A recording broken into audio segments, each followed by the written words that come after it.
Diz assim a palavra do Senhor. Depois disso, Jesus apareceu novamente aos seus discípulos à margem do mar de Tiberíades. Foi assim.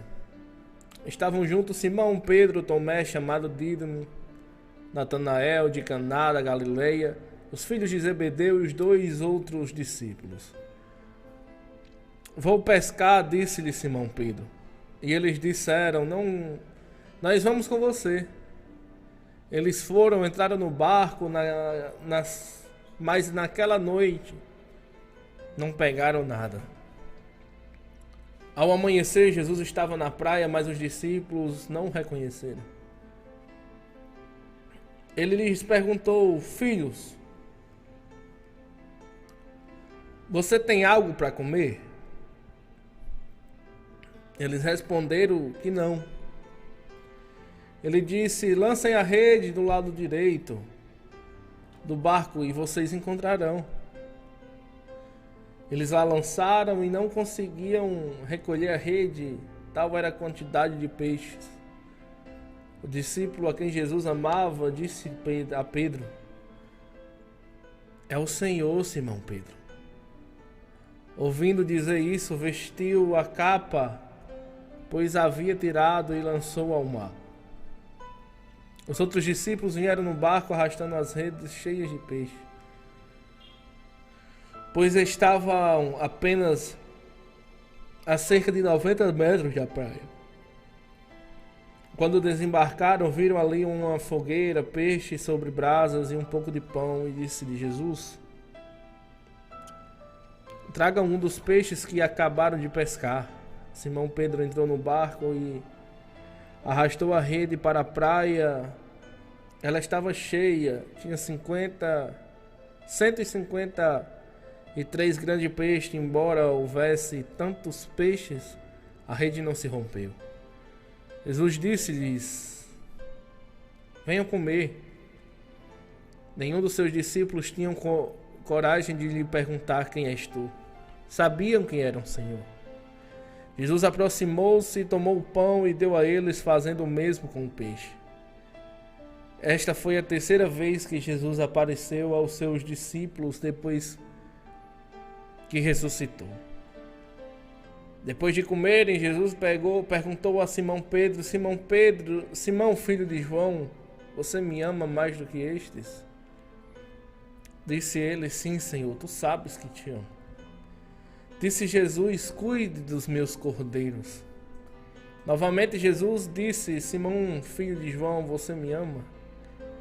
Ele respondeu, sim, Senhor, tu sabes que te amo. Disse Jesus, pastorei as minhas ovelhas. Pela terceira vez, ele disse, Simão, filho de João, você me ama? Pedro ficou magoado por Jesus lhe perguntar pela terceira vez, você me ama? Ele disse, Senhor, tu sabes todas as coisas e sabes que te amo. Disse Jesus, cuide das minhas ovelhas. Digo a verdade, quando você era mais jovem, vestia-se e ia para onde queria. Mas quando for velho, entenderá as mãos de outra pessoa os vestirá e o levará para onde você não deseja ir. Jesus disse isso para indicar o tipo de morte com a qual Pedro iria glorificar a Deus. E então disse, siga-me. Pedro voltou e viu que o discípulo a quem Jesus amava o seguia. Este era o que estivera ao lado de Jesus durante a ceia e perguntou, Senhor, quem te irá trair? Quando Pedro o viu, perguntou, Senhor, e quanto a ele? Respondeu Jesus, se eu quiser que ele permaneça vivo até que eu volte, o que importa? Quanto a você, siga-me. Foi por isso que se espalhou entre os irmãos o rumor de que aquele discípulo não iria morrer. Mas Jesus não disse que ele não iria morrer, apenas disse, se eu quiser que ele permaneça vivo, até que eu volte, o que importa. Este é o discípulo que dá testemunho dessas coisas que a registrou, sabendo que o seu testemunho é verdadeiro. Jesus fez também muitas outras coisas. Se cada uma delas fosse escrita, penso que nem mesmo no mundo inteiro havia espaço suficiente para os livros que seriam escritos. João capítulo 21, a Bíblia vai falar a segunda vida. Quando Jesus morre, ressuscita e aparece para os discípulos. A Bíblia é bem clara em dizer que é a terceira vez que Jesus aparece para os discípulos. E assim que Jesus morre, os discípulos se dispersam. Como bem está aí, alguns voltaram a pescar, outros para suas atividades financeiras, outros para suas atividades normais antes de seguir Jesus. E Pedro voltou a pescar. E da mesma forma, quando Jesus chama Pedro da primeira vez, Jesus volta lá e vai buscar Pedro de novo.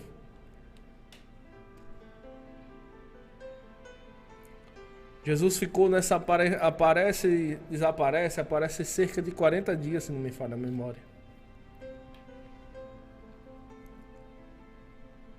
E a preocupação dele foi o quê? Os seus discípulos também. Depois da morte de Jesus, quando os seus discípulos se dispersam, Pedro volta a pescar.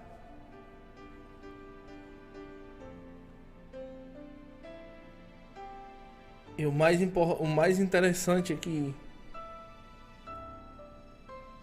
da mesma forma da primeira vez que o Senhor chama Pedro, o Pedro mesmo se dispersando, voltando para velhas práticas, para os velhos costumes, Jesus Cristo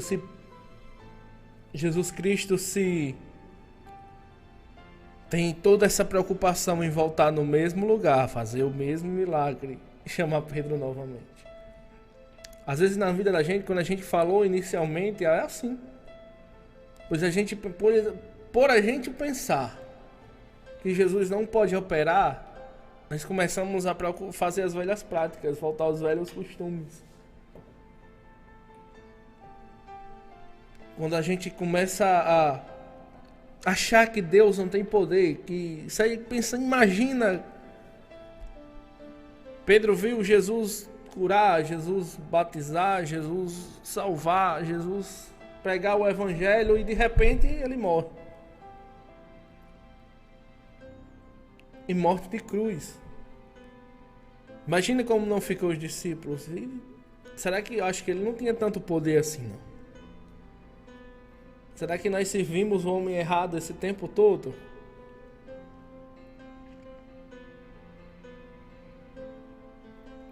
E a única alternativa e a única saída que eles encontraram foram o quê? Vamos voltar para os nossos velhos costumes. Para as nossas velhas práticas, para o que a gente fazia antes.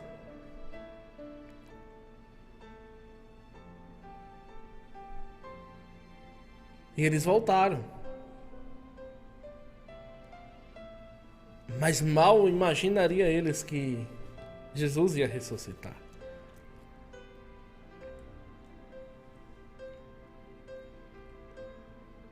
Mas imagina eles lá pescando. Imagina nós. Esse momento. A gente achando que Jesus não pode fazer nada pela gente. De repente ele aparece. E de repente ele faz. E de repente ele chega na nossa praia, no nosso barco e diz: joga a rede do lado direito. De repente ele manda fazer alguma coisa que ele já tinha mandado da primeira vez e bate aquele sino na nossa cabeça e a gente diz: é o Senhor.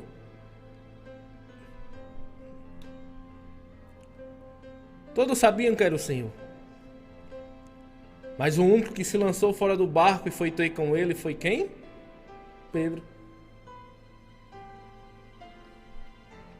O único que pulou fora do barco e foi se encontrar com Jesus antes que o barco chegasse na beira da praia foi Pedro.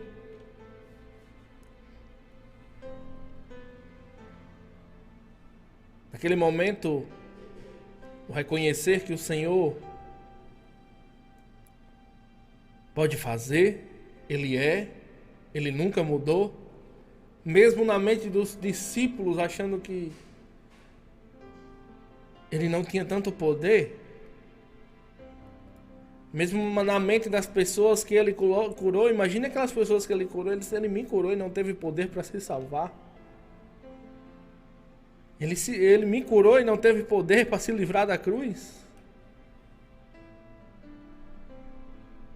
Ele me curou e morreu levando chicotadas que nem merecia.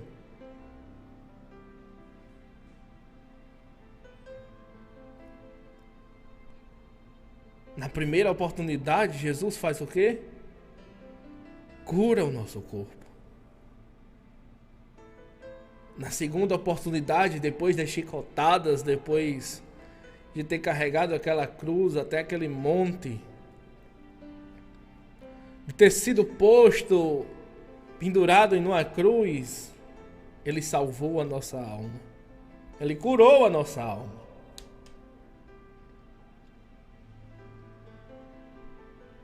Nós olhamos para a crucificação de Jesus Cristo e olhamos para as obras que Ele fez antes de ser crucificado. Nós conseguimos ter essa compreensão que primeiro Ele curou o nosso corpo. Ele curou as nossas imperfeições. Ele curou aleijados, fez que mudos escutassem, mudos falassem, surdos escutassem, mudos falassem. E na segunda parte, onde Ele é chicotado, onde as pessoas que Ele curaram estavam só admirando, talvez naquela parte em carregar a cruz, talvez Ele procurou muita gente que Ele curou e não estavam ali. Mas Ele não desistiu de carregar a cruz. Aquele momento era onde Ele estava salvando a minha e a sua alma. É por isso que nós não limitamos o poder dele. Imagina da coisa louca, Ele morreu para nos dar vida.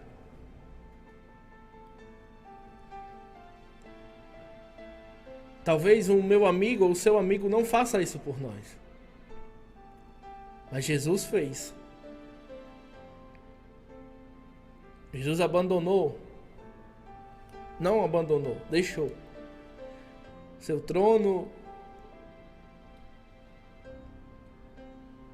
deixou lá em cima, estava tão bom lá em cima, e desceu para cá para quê? Para que eu e você se tornassem dignos de ir para o céu. Ele se fez impuro por mim e por você, para que a gente se tornasse puro através do seu sacrifício. Ele resolveu sofrer morte de cruz, para que a gente não passasse por tamanha dor e tamanha aflição. Jesus Cristo nos comprou com o sangue dele. Ele derramou o seu sangue naquela cruz dizendo: Tetelestai. Está tudo pago. Às vezes nós passamos a vida que o inimigo está apontando para a gente, mostrando os nossos erros. Imagina quantas pessoas não disseram: Pedro, cadê? Cadê o seu Deus? Cadê? Cadê Ele que pode fazer milagres, fazer cego enxergar? Cadê Ele?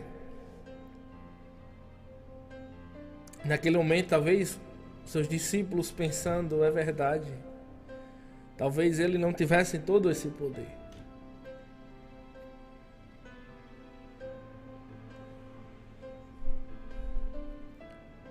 E às vezes na nossa mente é assim: Jesus está no nosso tempo de espera. Algumas pessoas dizem: cadê o seu Deus? Onde é que Ele está? Porque você ainda está nesse sofrimento, nessa aflição, nessa angústia? Por que ele não operou o milagre ainda? Cadê o seu Deus? E às vezes nós limitamos o poder dele. Nós se esquecemos que a maior salvação e o maior milagre já foi feito na cruz do Calvário por nós. Às vezes nós limitamos o poder de Deus por achar que Deus está crucificado numa cruz e não consegue sair dela. Se você voltar, parar para pensar, a cruz está vazia. E o sepulcro está vazio.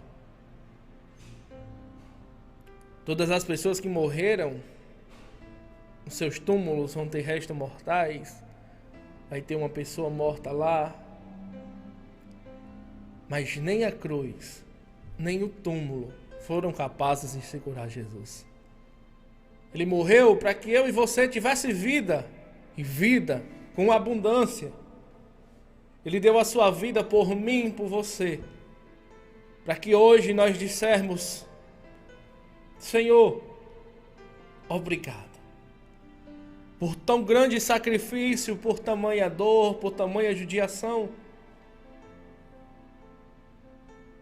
Senhor, me perdoa pelas vezes que eu pensei que o Senhor não tinha poder para fazer.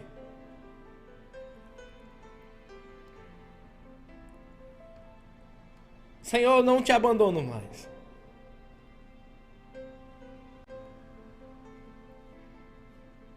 Eu não serei Pedro, Senhor, que te deixou, por pensar que o Senhor não voltaria mais. Eu te abandonei, Senhor, me perdoa. Às vezes nós olhamos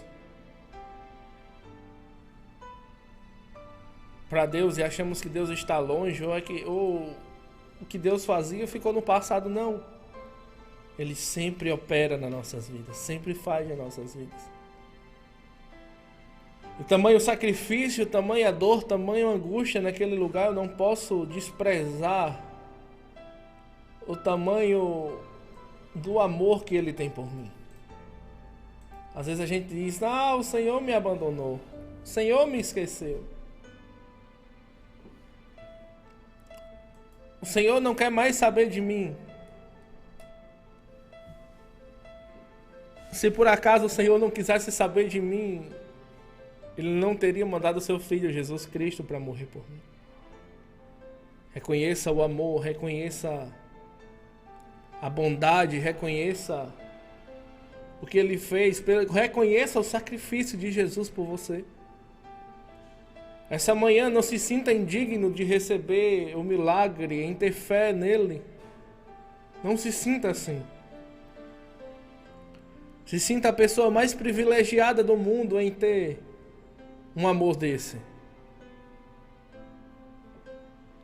Nem a profundidade, nem a altura, nem a morte, nem a nudez, nem a fome, nem o porvir nos separará do amor de Jesus. Coronavírus não nos separará do amor de Jesus. Nada disso. Nem a peste, nem a fome. Nada nos separará. Isso só nos aproxima dele. Isso só nos leva mais perto de Jesus. O salmista disse que se eu fizer a minha cama no mais profundo do abismo, lá Ele estará. Ou se eu fizer a minha cama no mais alto dos montes, o Senhor também estará lá. Não tem como eu fugir da presença do Senhor. Não tem como eu escapar da presença do Senhor. Não tem como eu me ausentar da sua presença, do seu olho, dos seus olhos. Não tem como. Para onde eu for, o Senhor estará lá.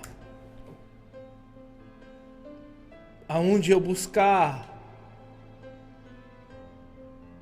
se eu for para uma caverna, a presença do Senhor estará lá. Se eu for para o meio do mato, o Senhor estará lá comigo.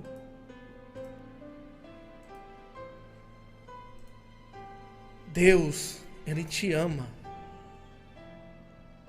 E Ele quer te salvar. Não fique triste pela circunstância, pelo caminho que você está indo. Ele está com você.